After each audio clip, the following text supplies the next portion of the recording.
വിവാഹ ദിവസം ഭർത്താവ് കാമുകിക്കൊപ്പം പോയാൽ എന്തായിരിക്കും നിങ്ങളുടെ അവസ്ഥ? സത്യത്തിൽ നമ്മളൊന്നും ചിന്തിച്ചിട്ടില്ല അല്ലേ അങ്ങനെ ഒരു അവസ്ഥയെ പറ്റി. വിവാഹത്തിൻ്റെ അന്ന് ഭർത്താവ് പഴയ കാമുകിമാരോട് സംസാരിക്കുന്നതോ, വിവാഹ ദിവസത്തെക്കുറിച്ചാണ് ഞാൻ പറയുന്നത്, കാമുകിമാരോട് സംസാരിക്കുന്നതോ, കാമുകിമാരാ വിവാഹത്തിന് വരുന്നതോ, അല്ലെങ്കിൽ കാമുകിമാരെ വീഡിയോ കോൾ ചെയ്തോ ഫോണിൽ സംസാരിക്കുന്നതൊന്നും സ്വാഭാവികമായി ഒരു ഭാര്യമാർക്ക് ഇഷ്ടപ്പെടുന്ന കാര്യമല്ല. അത് യഥാർത്ഥത്തിൽ സംഭവിച്ചാൽ ആ ഭർത്താവിൻ്റെ ഒരു അവസ്ഥയെക്കുറിച്ച് നിങ്ങൾ ആലോചിച്ചിട്ടുണ്ടോ? ആലോചിക്കണം. കാരണം ഒരു സെക്കന്ദരാബാദിൽ നടന്ന ഒരു സംഭവത്തെക്കുറിച്ചാണ് പറയുന്നത്. ഗുൽദീപും ദയാദിലുമാണ് ഭാര്യയും ഭർത്താവും. ഗുൽദീപ് വളരെ വർഷക്കാലം വിദേശത്തായിരുന്നു. ഏകദേശം 32-33 വയസ്സുള്ള ഒരു ചെറുപ്പക്കാരനാണ്. വിവാഹാലോചനകൾ ഒരുപാട് വന്നു.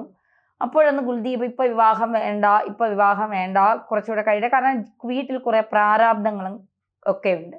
അപ്പോൾ അതൊക്കെ തീർന്നിട്ട് മതി, പെങ്ങന്മാരെയൊക്കെ കല്യാണം കഴിച്ച് വിട്ടു, സ്വന്തമായ ഒരു വീടൊക്കെ വെച്ചു, വാഹനമൊക്കെ വാങ്ങി.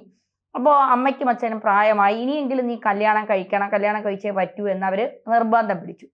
അപ്പോൾ ഗുൽദീപ് വിചാരിച്ചു, ഇനി താൻ വിവാഹം കഴിക്കാതിരുന്നാൽ അത് അച്ഛനും അമ്മയ്ക്കും, പ്രായമായ അച്ഛനും അമ്മയ്ക്കും മാനസികമായി വളരെ ബുദ്ധിമുട്ടുണ്ടാക്കും, അതുകൊണ്ട് വിവാഹം കഴിക്കാം. ഈ ഗുൽദീപിന് ഒരു എന്താ പറയുക, ഒരു 24-25 വയസ്സ് മുതൽ ഒരു പെൺകുട്ടിയുമായി വളരെ അടുപ്പം, പ്രണയമാണ്. ഈ പെൺകുട്ടി വിവാഹിതയായി 2 കുഞ്ഞുങ്ങളുടെ മാതാവാണ്. പക്ഷേ ഈ ഇതൊന്നും നോക്കാതെ ഈ ഒറ്റപ്പെട്ടുള്ള ജീവിതം, പ്രവാസ ജീവിതം, തനിക്ക് ആരുമില്ലെന്നുള്ളൊരു തോന്നൽ, ഇതൊക്കെ ഗുൽദീപിനെ ഈ സ്ത്രീയുമായി ഏറെ അടുപ്പിച്ചു. അങ്ങനെ ഇവർ തമ്മിൽ നിരന്തരം സോഷ്യൽ മീഡിയ വഴി സംസാരമായി. ഗുൽദീപ് ലീവിനായി നാട്ടിലേക്ക് വരുമ്പോൾ ഈ സ്ത്രീയെ കാണുകയും ഇവർ തമ്മിൽ ശാരീരികമായി ബന്ധത്തിൽ ഏർപ്പെടുകയും ഒക്കെ ചെയ്തു. പക്ഷേ ഗുൽദീപിനെ സംബന്ധിച്ച് നല്ല മാന്യനായ ചെറുപ്പക്കാരനാണ്. നാട്ടുകാർക്കൊക്കെ ഇടയിൽ ഒരു മുഖം കൂടി അണിഞ്ഞുകൊണ്ടാണ് ഇദ്ദേഹം ജീവിക്കുന്നത് എന്ന് ആർക്കും അറിയില്ല. നല്ല മാന്യമായ സംസാരം, മാന്യമായ പെരുമാറ്റം, എല്ലാവരോടും ചിരിച്ചുകൊണ്ടുള്ള വർത്തമാനം, സൗമ്യനായ ഒരു ചെറുപ്പക്കാരൻ. ആർക്കും അങ്ങനെ ഗുൽദീപിൻ്റെ സ്വഭാവത്തെക്കുറിച്ച് വളരെ തെറ്റിദ്ധാരണകളൊന്നുമില്ല. അപ്പോൾ വരുമ്പോൾ ഈ സ്ത്രീയുമായി ശാരീരിക ബന്ധത്തിൽ ഏർപ്പെടും, ഈ സ്ത്രീക്ക് വേണ്ട സാധനങ്ങൾ വാങ്ങിക്കൊടുക്കും, എന്നിട്ട് സന്തോഷകരമായി പിരിയും. അടുത്ത ലീവ് വരെ കാത്തിരിക്കാനുള്ള സമ്മാനങ്ങൾ ഒക്കെ നൽകിയിട്ടാണ് പോകുന്നത്. അങ്ങനെ ഗുൽദീപിന് പക്ഷേ ഈ കാര്യം, കല്യാണം ആലോചിക്കുന്ന സമയത്ത് കാര്യം വീട്ടിൽ പറയാൻ കഴിയില്ല. കാരണം അവർ വിവാഹിതയാണ്, 2 മക്കളുടെ അമ്മയാണ്. അപ്പോൾ ഒരിക്കലും ഇത് തൻ്റെ വീട്ടുകാർ സമ്മതിക്കില്ല എന്ന് ഗുൽദീപിന് അറിയാം. പക്ഷെ ഇവരെയൊട്ട് മനസ്സിൽ നിന്ന് തള്ളിക്കളയാനും മനസ്സിൽ നിന്ന് ഇറക്കി വിടാനും ഗുൽദീപിന് കഴിയുന്നില്ല. അപ്പോൾ ഇപ്പോഴത്തെ നാട്ടിലെ ചെറുപ്പക്കാരെ പോലെ ഒന്ന് കിട്ടുമ്പോൾ മറ്റൊന്ന് വേണ്ട എന്നുള്ള ഒരു രീതിയൊന്നും ഗുൽദീപിനില്ല. അപ്പോൾ ഗുൽദീപ് വിവാഹം കഴിച്ചു. ദയാൽ എന്നാണ് ആ പെൺകുട്ടിയുടെ പേര്. വിദ്യാസമ്പന്നയാണ്, ഒരു സ്കൂളിലെ അധ്യാപികയാണ് ആ പെൺകുട്ടി. അപ്പോൾ ഈ പെൺകുട്ടി ഗുൽദീപിനോട് വിവാഹത്തിന് മുന്നേ ചോദിച്ചു, എന്തെങ്കിലും പ്രണയങ്ങളുണ്ടോ? കാരണം ഇവളുടെ കാര്യങ്ങൾ സത്യസന്ധമായി തുറന്നു പറഞ്ഞു, എനിക്ക് പ്രണയങ്ങളുണ്ടായിരുന്നു. അപ്പോൾ ആ പ്രണയം പക്ഷെ മുന്നോട്ട് പോയില്ല. ചിലത് വീട്ടുകാരുടെ 1-2 പ്രണയങ്ങളൊക്കെ ഉണ്ടായിരുന്നു. അതിൽ വീട്ടുകാരുടെ സമ്മതമില്ലാത്തത് കൊണ്ട് ചിലതൊന്നും നടന്നില്ല. ചിലതൊക്കെ തന്നെ ഇടയ്ക്ക് വെച്ച് ചതിച്ചിട്ട് പോയതാണ്. പിന്നീട് വിവാഹം വേണ്ട എന്നുള്ള രീതിയിൽ ഇരുന്നപ്പോഴാണ് ഈ ഒരു ആലോചന വരുന്നത്. മാതാപിതാക്കൾ നിർബന്ധിച്ചു. അപ്പോൾ തനിക്കും അത് ആലോചിച്ചപ്പോൾ നല്ലതാണെന്ന് തോന്നിയത് കൊണ്ടാണ് താൻ ഈ വിവാഹത്തിന് സമ്മതിച്ചത് എന്നവർ ദയാൽ പറയുകയും ചെയ്തു. അപ്പോൾ ഗുൽദീപ് പറഞ്ഞില്ല, എനിക്കങ്ങനെ പെൺകുട്ടികളോട് പ്രണയമൊന്നുമില്ല, അങ്ങനെ ആരോടും എനിക്കൊരു പ്രണയം തോന്നിയിട്ടുമില്ല, എനിക്ക് അങ്ങനെ പ്രണയം തോന്നാണ്ട സാഹചര്യമൊന്നും ഇല്ലായിരുന്നു. കാരണം ഞാൻ കുടുംബത്തിന് വേണ്ടിയിട്ടാണ് വിദേശത്തേക്ക് പോയത്. അപ്പോൾ അച്ഛനും അമ്മയ്ക്കും പിന്നെ ജീവിക്കാനുള്ളത് ഉണ്ടാക്കണം, വീട് വയ്ക്കണം, പിന്നെ സഹോദരിമാരെ കല്യാണം, അപ്പോൾ ഈ കല്യാണം കഴിച്ചയക്കണം. ഈ തിരക്കിനിടയിലൊന്നും എനിക്ക് പ്രണയിക്കാനുള്ള അവസരം കിട്ടിയില്ല എന്ന് പറഞ്ഞു. ശരി, അങ്ങനെ സമ്മതിച്ചു. 2 പേരും തമ്മിൽ സംസാരം ഫോണിലൂടെയൊക്കെ ഉണ്ടായി. പക്ഷേ ഈ സംസാരം നടക്കുമ്പോഴും ഈ വിവാഹം ഉറപ്പിച്ച ശേഷമൊക്കെ ഈ ഗുൽദീപ് ഈ വിവാഹിതയായ സ്ത്രീയുമായുള്ള ബന്ധം പുലർത്തിക്കൊണ്ടേയിരുന്നു.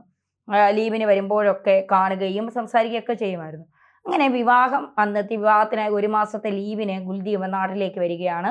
നാട്ടിൽ വന്നപ്പോൾ ഭാര്യയാകാൻ പോകുന്ന പെൺകുട്ടിക്ക് കൊണ്ടുവരുന്നതിനേക്കാൾ സമ്മാനം ഈ തൻ്റെ കാമുകിയായ 2 മക്കളുടെ അമ്മയ്ക്കാണ് കൊണ്ടുവന്നത്. അവരെ കാണുന്നു, വീണ്ടും ശാരീരികമായ ബന്ധത്തിൽ ഏർപ്പെടുന്നു. അതിനുശേഷം തനിക്ക് വിവാഹമായി എന്ന് പറയുന്നു. വിവാഹം ഇങ്ങനെ നടക്കുകയാണ്. വീട്ടുകാരുടെ നിർബന്ധം കൊണ്ട് എനിക്ക് വിവാഹം കഴിച്ചേ പറ്റൂ എന്നൊക്കെ പറയുന്നു. അങ്ങനെ വിവാഹം ഡേറ്റൊക്കെ കുറിക്കുന്നു. വിവാഹത്തിന് ഈ സ്ത്രീയെ ഈ കുൽദീപ് വിളിക്കുകയാണ്. തൻ്റെ വിവാഹത്തിന് നീ പങ്കെടുക്കണമെന്ന് പറഞ്ഞു. അങ്ങനെ ഈ സ്ത്രീ വിവാഹത്തിന് വരുന്നു. ദയാലിനെ പരിചയപ്പെടുത്തി കൊടുക്കുന്നു. എൻ്റെ സുഹൃത്താണ് എന്നൊക്കെ പറഞ്ഞ് പരിചയപ്പെടുത്തി കൊടുക്കുന്നു. അവർ തമ്മിൽ പരിചയപ്പെടുക, ഒന്നിച്ച് ഫോട്ടോസ് എടുക്കുന്നു. വീട്ടുകാരുമായൊക്കെ ഈ പെൺകുട്ടി കുറച്ച് സമയം കൊണ്ട് തന്നെ ഈ കാമുകിയായ പെൺകുട്ടി വീട്ടുകാരുമായി നല്ല അടുപ്പത്തിലാകുന്നു. പിന്നീട് ഇവള് എല്ലാമൊക്കെ കഴിഞ്ഞ് പോവുകയും ചെയ്യുന്നു. അപ്പോഴാണ് വൈകിട്ട് കല്യാണമൊക്കെ കഴിഞ്ഞ് ആളുകളൊക്കെ, ഇവർക്ക് ഒരുപാട് ആചാരങ്ങളൊക്കെ ഉണ്ട്. ഈ ആചാരങ്ങളും കാര്യങ്ങളും ഒക്കെ കഴിഞ്ഞ് ഇവരുടേതായ സ്വകാര്യ നിമിഷങ്ങൾ, അതായത് ആദ്യ രാത്രി എന്നൊക്കെ നമ്മൾ പറയും, ആദ്യ രാത്രിക്ക് വേണ്ടി ഇവർ റൂമിനകത്തേക്ക് കയറുമ്പോൾ എന്തോ ഒരു ആവശ്യത്തിന് കുൽദീപ് പുറത്തേക്ക് പോവുകയാണ്. പുറത്തേക്ക് പോകുമ്പോൾ കിട്ടുന്നത് കുൽദീപിൻ്റെ ഫോൺ റിങ് ചെയ്യുന്നു. വീഡിയോ കോളാണ്. ഫോൺ റിങ് ചെയ്യുമ്പോൾ ദയാൽ കോൾ എടുക്കുന്നു. കോൾ എടുത്തിട്ട് നോക്കുമ്പോൾ അതിലൊരു സ്ത്രീയാണ്. അപ്പോൾ ഇത് കല്യാണത്തിന് വന്ന ആളല്ലേ, രാത്രി 10-11 മണിയുമായി, എന്തിനാ വിളിക്കുന്നതെന്ന് ദയാൽ ആ സ്ത്രീയോട് ചോദിക്കുന്നു. അപ്പോൾ കുൽദീപിനെ കിട്ടണം, കുൽദീപിനോട് സംസാരിക്കണം എന്ന് പറയുന്നു. അപ്പോൾ എന്താ കാര്യം, ഈ പാതിരാത്രി എന്താ സംസാരിക്കാനുള്ളതെന്ന് പറഞ്ഞ് ഇവർ തമ്മിൽ വാക്ക് തർക്കമുണ്ട്. അതൊന്നും കുൽദീപ് അറിയുന്നില്ല. ഈ വാക്ക് തർക്കത്തിനിടയ്ക്ക് ഈ കാമുകി പറയുകയാണ്, ഞാൻ പറഞ്ഞിട്ടാണ് നിന്നെ കല്യാണം കഴിക്കുന്നത്, ഞങ്ങൾ തമ്മിൽ നീണ്ട വർഷത്തെ ബന്ധമുണ്ട്, ഞങ്ങൾ തമ്മിൽ ശാരീരികമായ ബന്ധമുണ്ട്, ഈ ലീവിന് വന്നപ്പോഴും ഞങ്ങൾ തമ്മിൽ നിരവധി തവണ ശാരീരിക ബന്ധത്തിൽ ഏർപ്പെട്ടിട്ടുണ്ടായിരുന്നു, ഞങ്ങൾക്ക് ഒരിക്കലും പിരിയാൻ കഴിയില്ല, വീട്ടുകാരുടെ നിർബന്ധത്തിന് പുറത്താണ് നിന്നെ കല്യാണം കഴിച്ചത്, അല്ലാതെ നിന്നോടുള്ള സ്നേഹം കൊണ്ടല്ല എന്ന് പറയും. തുടക്കത്തിലേ പറഞ്ഞു, ഈ ദയാദൽ ഒരു അധ്യാപികയാണ്, നല്ല വിദ്യാഭ്യാസവും വിവരവും ഒക്കെ ഉള്ള ഒരു പെൺകുട്ടിയാണ്, കൃത്യമായ നിലപാടുകളൊക്കെ, കാരണം അതുകൊണ്ടാണ് അവൾ ആദ്യം തനിക്കുണ്ടായ പ്രണയങ്ങളൊക്കെ തുറന്നു പറഞ്ഞത്. അപ്പോൾ ശരി കുൽദീപ് പറയട്ടെ, ഞാൻ സംസാരിച്ചിട്ട് നിങ്ങൾക്ക് ഫോൺ തരാം, നിങ്ങൾ പറഞ്ഞത് ഞാൻ പൂർണ്ണമായും വിശ്വസിക്കുന്നില്ല, ഒരു ഭാഗം മാത്രമേ ഞാൻ കേട്ടിട്ടുള്ളൂ എന്ന് പറഞ്ഞ് മാന്യമായ ഭാഷയിൽ പറഞ്ഞ് ഈ പെൺകുട്ടി ഫോൺ കട്ട് ചെയ്യുന്നു. കുൽദീപ് ഈ പുറത്തേക്ക് പോയതിന് ശേഷം വരുന്നു. അതിന് ശേഷം ഈ പെൺകുട്ടിയുടെ അടുത്തിരിക്കുന്നു. ഇരുന്നിട്ട് കാര്യങ്ങൾ സംസാരിച്ച് തുടങ്ങും മുമ്പ് ഇവൾ ആ കാമുകിയുടെ പേര് ചോദിച്ചിട്ട് ആരാണ് ഇവളെന്ന് ചോദിക്കുന്നു. അപ്പോൾ കുൽദീപിന് മറുപടിയില്ല. അപ്പോൾ ഇവൾ ഓരോ കാര്യങ്ങൾ അങ്ങോട്ട് തിരിച്ചു ചോദിക്കുമ്പോൾ ഇയാൾ മറുപടി ഇല്ലാതെ ഇങ്ങനെ നിൽക്കുകയാണ്. എന്ത് ചെയ്യണം എന്നറിയാതെ മറുപടികളില്ലാതെ നിൽക്കുകയാണ്. അപ്പം നിങ്ങൾ എന്നെ ചതിച്ചതായിരുന്നു, നിങ്ങൾക്കിതൊരു വാക്ക് എന്നോട് നേരത്തെ പറയാമായിരുന്നു, അല്ലെങ്കിൽ ഈ ബന്ധം അവസാനിപ്പിച്ചതിന് ശേഷം എന്നെ കല്യാണം കഴിക്കാമായിരുന്നു, വിവാഹത്തിന് നിങ്ങൾ വരുന്ന സമയത്തും ആ പെൺകുട്ടി ആ സ്ത്രീയുമായി നിങ്ങൾ ശാരീരിക ബന്ധത്തിൽ ഏർപ്പെട്ടു, മാത്രമല്ല അവളുമായി ബന്ധമുള്ളപ്പോൾ നിങ്ങൾ എന്തിനാണ് അവളെ കല്യാണത്തിന് വിളിച്ചത് എന്നൊക്കെയുള്ള വലിയ ചോദ്യങ്ങൾ ഈ പെൺകുട്ടി മാനസികമായി അവൾ തളർന്നു.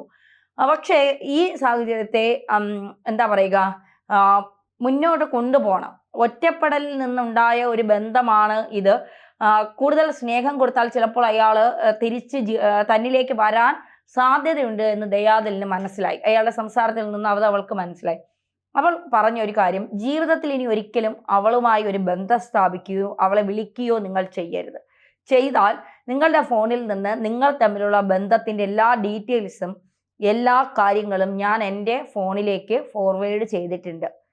ഇനി നിങ്ങൾ ഏതെങ്കിലും തരത്തിൽ വിദേശത്ത് പോയിരുന്നോ ഏതെങ്കിലും തരത്തിൽ നിങ്ങൾ ഈ ബന്ധവുമായി മുന്നോട്ട് പോകാൻ ശ്രമിച്ചാൽ ഞാൻ ഇത് മുഴുവൻ സോഷ്യൽ മീഡിയയിൽ പ്രചരിപ്പിക്കും.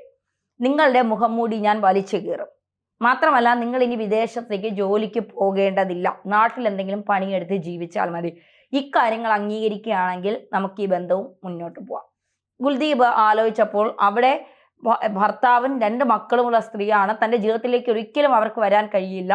അപ്പോൾ അതുമായി മുന്നോട്ട് പോയാൽ തൻ്റെ ജീവിതം തന്നെ തീരുമെന്ന് കുൽദീപ് മനസ്സിലാക്കി. മാത്രമല്ല ദയാദൽ ഈ വിഷയത്തെ കൈകാര്യം ചെയ്ത ഒരു രീതിയും കുൽദീപ് നന്നായി മനസ്സിലാക്കി. കാരണം വഴക്കിനോ ബഹളത്തിനോ നാട്ടുകാരെ അറിയിച്ച് തന്നെ മോശപ്പെടുത്താനൊന്നും ശ്രമിക്കാതെ അത് കൃത്യമായി കൈകാര്യം ചെയ്തതിൽ ഒരു രീതിയുമൊക്കെ കുൽദീപിനെ ദയാദലിൽ കൂടുതൽ അടുപ്പിക്കുകയാണ് ചെയ്തത്. എന്തായാലും ആ ജീവിതം പിന്നീട് വളരെ മനോഹരമായി പോയി. ഇത്രയും പറയാനുള്ള കാരണം, ഒരു തെറ്റ് സംഭവിച്ചാൽ അത് തിരുത്താൻ മനസ്സുള്ളവർക്ക് നമ്മൾ ഒരു ചാൻസ് കൂടെ കൊടുക്കുക. ഇനി ജീവിതത്തിൽ തിരുത്തില്ല എന്ന മനസ്സുള്ളവരിൽ നിന്ന് പിന്നോട്ടേക്ക് പോവുക.